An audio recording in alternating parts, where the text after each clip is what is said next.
Hello everyone. तो आज की वीडियो के अंदर हम अपना नेक्स्ट लेसन प्लान डिस्कस कर रहे हैं। तो लेसन प्लान बनाने के लिए सबसे पहले आपको जो क्या जनरल इन्फॉर्मेशन लिखनी होती है। इस वीडियो के अंदर जो क्या मैं सिर्फ आपको जो इम्पोर्टेंट पॉइंट है वही यहाँ पर एक्सप्लेन करूँगी। जो डिटेल है वो मैंने पहले वाली वीडियो के अंदर एक्सप्लेन कर दी है। अगर आपको डिटेल वीडियो देखनी है तो इसका जो पहले वाली वीडियो मैंने अपलोड की है इकोनॉमिक्स की, वो देख सकते हैं। उन सब का जो लिंक है आपको इस वीडियो के डिस्क्रिप्शन बॉक्स के अंदर मिल जाएगा, तो वहाँ पर जाके देख लें। और चैनल के ऊपर भी आपको और भी इकोनॉमिक्स से रिलेटेड बहुत सारे लेसन प्लान मिल जाएंगे, तो चैनल के ऊपर जाकर वो सारे लेसन प्लान देख सकते हैं। साथ में अगर आपको लेसन प्लान पीडीएफ फॉर्मेट में चाहिए तो वो सारे लेसन प्लान आपको मेरी वेबसाइट के ऊपर मिल जाएंगे। वेबसाइट का जो लिंक है आपको डिस्क्रिप्शन बॉक्स के अंदर भी मिल जाएगा और चैनल की बायो के अंदर भी आपको वेबसाइट का लिंक मिल जाएगा। तो वहाँ पर आप जाकर जो क्या है सारे लेसन प्लान की पीडीएफ देख सकते हैं। अभी जो क्या मैंने कुछ लेसन प्लान की पीडीएफ ही वहाँ पर अपलोड की है। धीरे धीरे जो क्या मैं और सारे लेसन प्लान की पीडीएफ जो क्या वहाँ पे अपलोड कर दूंगी, तो वहाँ से आपको सारे लेसन प्लान पीडीएफ फॉर्मेट के अंदर मिल जाएंगे। तो लेसन प्लान बनाने के लिए सबसे पहले आपको लिखनी होगी जनरल इन्फॉर्मेशन।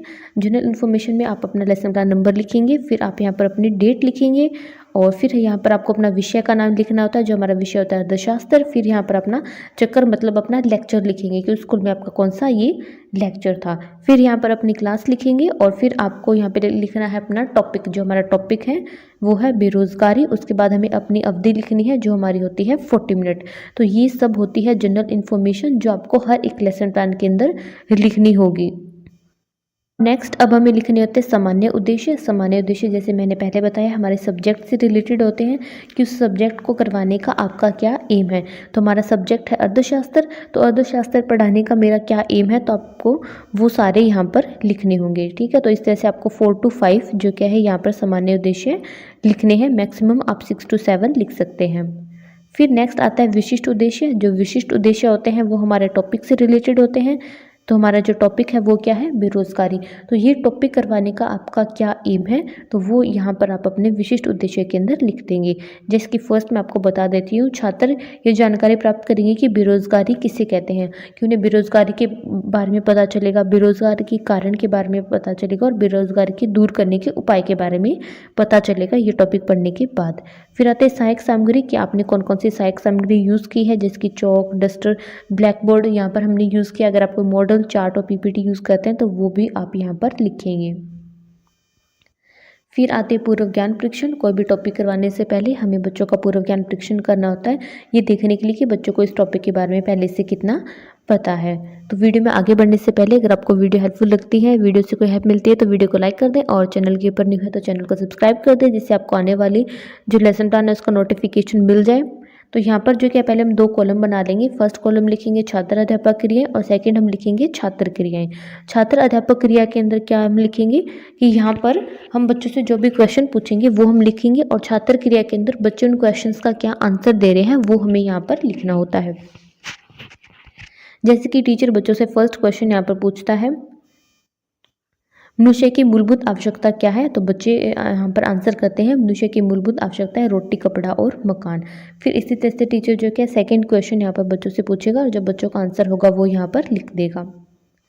फिर हम थर्ड क्वेश्चन यहाँ पे बच्चों से पूछेंगे और फिर हम इस तरह से फोर्थ क्वेश्चन बच्चों से पूछेंगे। तो हम फोर्थ क्वेश्चन यहाँ पे बच्चों से पूछते हैं यदि मनुष्य के पास नौकरी, मजदूरी या व्यवसाय न हो तो उसे क्या कहेंगे। तो ये जो क्या समस्यात्मक प्रश्न है, मतलब बच्चों को इसके बारे में नहीं पता है। फिर आता है उद्देश्य कथन। अब अपने टॉपिक की आप अनाउंसमेंट कर देंगे कि आज जो क्या हम इस टॉपिक के बारे में पढ़ने वाले हैं। फिर आता है प्रस्तुतिकरण। तो यहाँ पर आप 4 कॉलम्स बना देंगे और जो बच्चों के अपना टॉपिक जो आप डिटेल के अंदर एक्सप्लेन करना स्टार्ट कर देंगे। फर्स्ट कॉलम होगा शिक्षण बिंदु, सेकंड कॉलम होगा छात्र अध्यापक क्रिया, थर्ड कॉलम छात्र क्रिया, फोर्थ कॉलम होगा हमारा शामपट्ट कार्य। शिक्षण बिंदु के अंदर हमारे पास पहला पॉइंट आता है बेरोजगारी। तो हम पहले बच्चों को बेरोजगारी के बारे में एक्सप्लेन करेंगे। छात्र क्रियाएं क्या होगी, छात्र जो क्या इसको ध्यानपूर्वक सुनेंगे। फिर जो क्या अब हम बच्चों से कुछ क्वेश्चन भी यहाँ पर पूछेंगे, ये देखने के लिए कि जो भी हम उनको करवा रहे हैं वो उन्हें समझ में आ रहा है फिर नहीं आ रहा है। तो बच्चे जो क्या उसका यहाँ पर आंसर देंगे और ब्लैक बोर्ड के ऊपर भी जो कुछ मेन पॉइंट्स आप यहाँ पर लिख सकते हैं।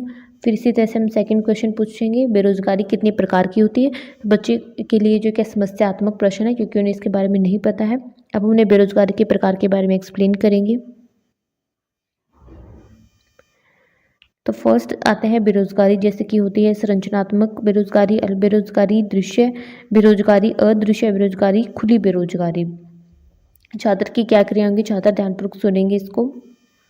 इसी तरह से हम बेरोजगारी के जो दूसरे टाइप है वो भी यहाँ पर बता देंगे। उसके बाद जो क्या है, अब हम बच्चों से क्वेश्चन पूछेंगे ये देखने के लिए कि हमने उनको जो बेरोजगार के टाइप के बारे में बताया वो समझ में आया फिर नहीं आया है।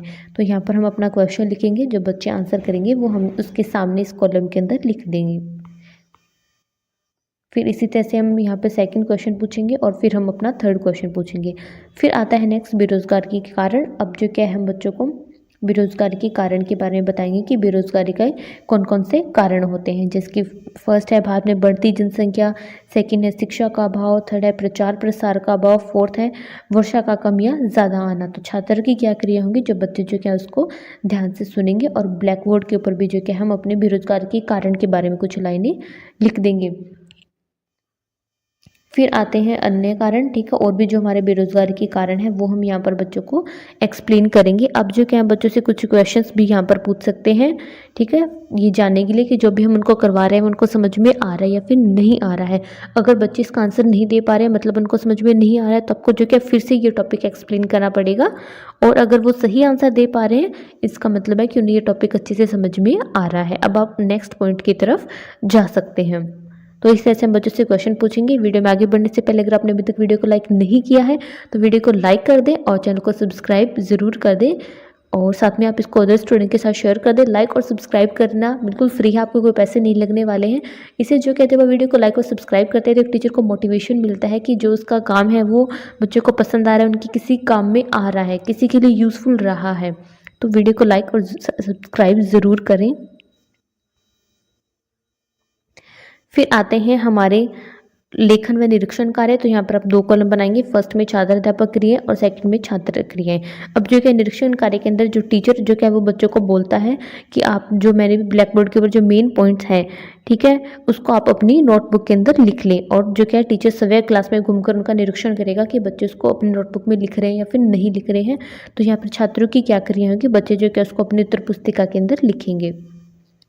फिर आते पुनरावृत्ति प्रश्न। अब जो कि हम बच्चों से कुछ क्वेश्चन पूछेंगे, जो भी टॉपिक हमने आज क्लास में करवाया है उससे रिलेटेड ये हमें अपने टॉपिक करवाने के बाद लास्ट में पूछना है। फिर आता है गृह कार्य। अब जो कि हम बच्चों को यहाँ पर होमवर्क दे देंगे, ठीक है। तो यहाँ पे हम उन्हें कुछ क्वेश्चंस लिखने के लिए दे सकते हैं, आप अपनी चॉइस के अकॉर्डिंग बच्चों को होमवर्क दे सकते हैं। तो इस तरह से जो आपका जो लेसन प्लान है वो कंप्लीट हो जाता है। आई होप वीडियो के लिए आपके लिए हेल्पफुल रही है। वीडियो हेल्पफुल रही है तो इसको लाइक सब्सक्राइब कर दें, और साथ में जो क्या आप कमेंट करके बता सकते हैं कि आपको ये लेसन प्लान हेल्पफुल लगा या फिर नहीं।